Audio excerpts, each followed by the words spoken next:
ধরুন আপনি সারাদিন কাজের জন্য কিছু খেতে পারেননি, প্রচণ্ড খিদে পেয়েছে, কাজ শেষ হয়েছে, তখন আপনি একটা ধরুন রেস্তোরাঁতে গেলেন, গিয়ে আপনি অনেক খাবার অর্ডার করে আমি সব খাবো, এত খিদে পেয়েছে।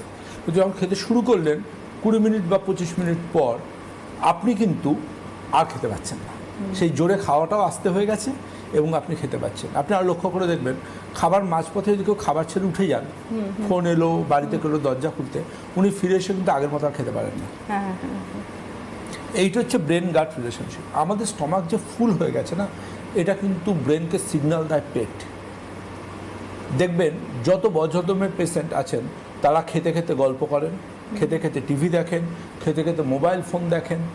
তো আলটিমেটলি ব্রেন তো অ্যাক্টিভ হচ্ছে না, কারণ ব্রেনকে অ্যাক্টিভ করতে হবে খাবারটার আবেশের প্রতি, খাবারটার টেস্টটাকে ফিল করতে হবে, তবে স্যালাইভা হবে। আমাদের এখান থেকে যে সাবম্যাক্সিলারি, সাবলিঙ্গুয়াল, প্যারোটিড যে বিভিন্ন গ্ল্যান্ড আছে, সেগুলো থেকে আমাদের হজমের জন্য উপকারী স্যালাইভাগুলো মিশতে হবে। সেটা যতক্ষণ না আপনি সেটার মধ্যে মনোনিবেশ না করবেন, আপনি কিন্তু সেইগুলো থেকে, স্যালাইভাগুলো থেকে পাচক রসটা পাবেন না। 90% পেশেন্ট এই জায়গাটা ভুল করে ফেলেন। অনেক ক্ষেত্রে দেখুন আমাদের কাছে আসেন অনেক পেশেন্টরা, ডাক্তারবাবু মুখ টক হয়ে যাচ্ছে, হচ্ছে সে হচ্ছে। বেশিরভাগ ক্ষেত্রে দেখা যায় এগুলো ক্রনিক যখন হয়ে দাঁড়ায় তার কারণ কিন্তু অন্যরকম থাকে। তারা অলরেডি বলতেই জানে, আমার কাছে যারা আসেন মোটামুটি দক্ষিণ ভারত ঘুরে আসেন, একাধিক দক্ষিণ ভারত, এরকম মোটা ফাইল নিয়ে। তারা অ্যালোপ্যাথিও করে ফেলেছেন, হোমিওপ্যাথিও করে ফেলেছেন, ইউনানি মানে আয়ুর্বেদ মনে করে ইউনানিও করে ফেলেছেন। ইউনানি তো আলাদা, তারা ভাবেন তো আয়ুর্বেদ ইউনানি এক, সেটাও করে ফেলেছেন। কিন্তু আলটিমেটলি দেখা যাচ্ছে যারা যখন আমার কাছে আসছেন, দেখা যাচ্ছে যে এরকম মোটা একটা ফাইল নিয়ে আসছেন এবং সেখানে ফাইলটা কী লেখা থাকছে, আশুভ আলোচনায় কেউ আছেন। নমস্কার, কে রয়েছেন? হ্যালো, নমস্কার, আমি সুদীপ বর্মন। আপনি কোথা থেকে ফোন করেছেন? দক্ষিণ চব্বিশ বকখালি থেকে বলছি। আর বয়স? বয়স 38 বছর। প্রবলেম বলুন। প্রবলেম শরীরের মানে খাওয়া কমে গিয়েছি, কিন্তু ওজনটা কমছে না। আর মাথায় প্রচুর গরম হলে আমার মাথা দিয়ে খুশকি জমা হয়ে যায়, গরমের সময় বেশি হয়, মাথা দিয়ে ঘাম বেরোয় এবং মাথার চুলের গোড়ায় সব খুশকি জমা হয়ে যায়। আপনি আগামীকাল সকালবেলা আমার নাম্বারে হোয়াটসঅ্যাপ করে আপনার সমস্যাগুলো জানাবেন, ওরা আপনাকে জানাবে আপনি কোন ক্লিনিকে অ্যাপয়েন্টমেন্ট পাবেন, আপনাকে দেখে পরবর্তী অ্যাডভাইস করব। সঙ্গে থাকুন। তো জানবেন যে রিপোর্টে বেশিরভাগ ক্ষেত্রে লেখা থাকে খুব গুরুতর কিছু অসুখের কথা, কিন্তু সে গুরুতর অসুখগুলোর সম্বন্ধে বলবার আগে সাধারণ কারণে বলে থাকে। এমন অনেক পেশেন্ট আসেন যাদের অ্যাসিডিটির তেমন কোনো কারণ খুব সামান্য, যেমন ধরুন তিনি কফি খান, তিনি দুধ চা খান, তিনি যাই খান একটু টমেটো সস দিয়ে খান, বা রান্নাবান্নায় টমেটোর প্রয়োগটা খুব বেশি করেন, তার খাবারের মধ্যে ডাল, টক, শুকনো লঙ্কা এগুলো খুব বেশি পরিমাণ ব্যবহার হয়, স্পাইসি খাবার খাওয়া হয়, কিংবা তিনি মিল স্কিপ করেন, লাঞ্চ করছেন বিকেলে, ডিনার করছেন মাঝরাত্রে, ভোর রাত্রে। তো এই যে দিনচর্যা, ঋতুচর্যার বায়োলজিক্যাল, আমাদের দুটো ঘড়ি থাকে, একটা ঘড়ি হচ্ছে আমরা এই হাতে পড়ি, আর একটা ঘড়ি আমাদের শরীরের মধ্যে থাকে বায়োলজিক্যাল ক্লক।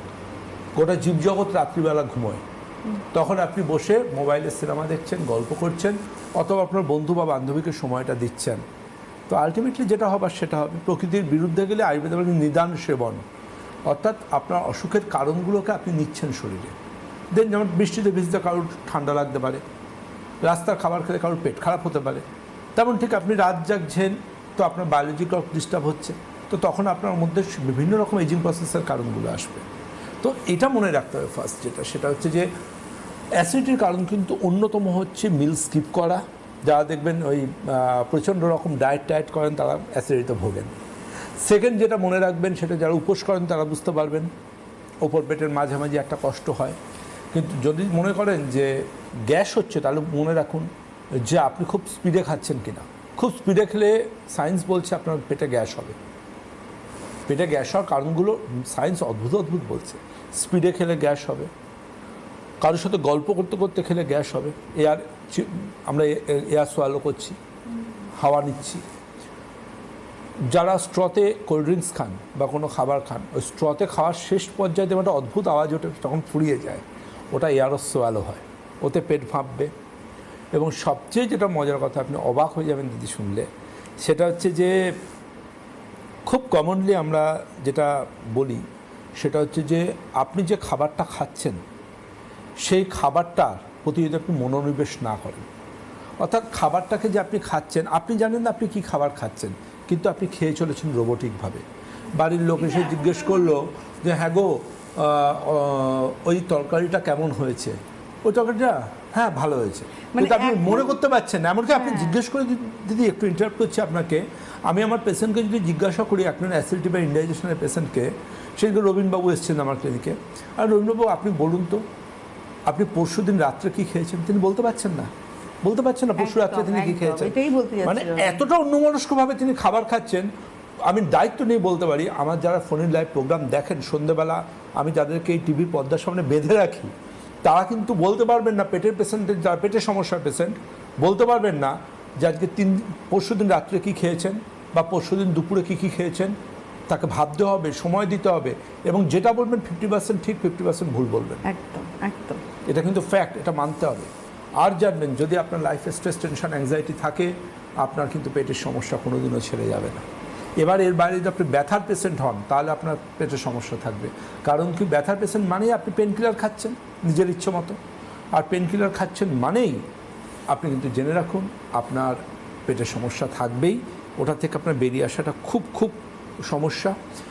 খেয়ে উঠে শুয়ে পড়া, ডিনার করলেন, ডাক্তার ব্রাশ করলেন, 10-15 মিনিটের মধ্যে শুয়ে পড়লেন, ঘুম আসছে না, শুয়ে পড়লেন ফোনটা হাতে নিয়ে, পেটের সমস্যার আঁতুর ঘর। এবং সবচেয়ে আপনি অবাক হয়ে যাবেন যে সায়েন্স বলছে পেটের সমস্যার অন্যতম কারণ ওবেসিটি। যাদের পেটটা একটু ফোলা তাদের সমস্যা থাকবে। এবং শুধু তাই নয়, পেটের সমস্যার কারণ এটাও বলছে কিন্তু যাদের অ্যালকোহল বা স্মোকিং করেন। আমি প্রত্যেকটা লাইভে বলি আমি স্মোকিং আর অ্যালকোহলকে খুব ঘৃণা করি, কিন্তু এটা মনে রাখবেন, আপনি স্মোকিং করেন এবং অ্যালকোহল যদি কন্টিনিউ করেন, আপনি প্লিজ আমার অ্যাপয়েন্টমেন্ট নেবেন না, কারণ আমি আপনার চিকিৎসা করবো না। কারণ শরীরে বিষ আর অমৃত একসাথে যাবে না। আয়ুর্বেদ চিকিৎসার ভৈষজ্য রত্নাবলী অমৃত তুল্য। সেখানে আপনি অমৃতের সাথে অমৃতও নেবেন, বিষও নেবেন, মার্জনা করবেন, আমি আপনার চিকিৎসা করবো না। আমি খুব সিলেক্টিভ, ভীষণ সিলেক্টিভ, আমি খুব চুজি। 50 জন পেশেন্ট যখন আমার বাইরের ক্লিনিকের নাম লেখান দিদি, আমার এক্সপার্ট টিম 15 জনকে ম্যাক্সিমাম অ্যাপয়েন্টমেন্ট, ওরাই বলে দেবে আপনি অ্যাপয়েন্টমেন্ট নিন। পেশেন্ট অ্যাপয়েন্টমেন্ট চাইবে না, পেশেন্ট হয়তো আমার সঙ্গে এনকোয়ারি করলেন, সমস্যাটা বললেন, উনি কিন্তু বলে দেবেন এক্সপার্ট টিমে যারা আছেন যে আপনার অ্যাপয়েন্টমেন্ট নেওয়া উচিত। ওরা কিন্তু সবাইকে বলবে না, ওনাকে বলবে। কারণ কি, কারণ ওনার সমস্যাটা সেই রকমই ক্রনিক, পুরনো, অনেক দিন হয়ে গেছে। আর আমি একটু ক্রনিক ডিজিজ দেখতে ভালোবাসি ব্যক্তিগতভাবে। আপনি খুব লিমিটেড পেশেন্ট দেখেন এবং আমি একটু সময় নিয়ে দেখতে ভালোবাসি, কারণ মানুষ শেষ চিকিৎসা মনে করে আসে, সেখানে একটু সময় নিয়ে তার সাথে কথা বলা, দেখা, এগুলো ভীষণ প্রয়োজনীয় থাকে। কেউ আছে?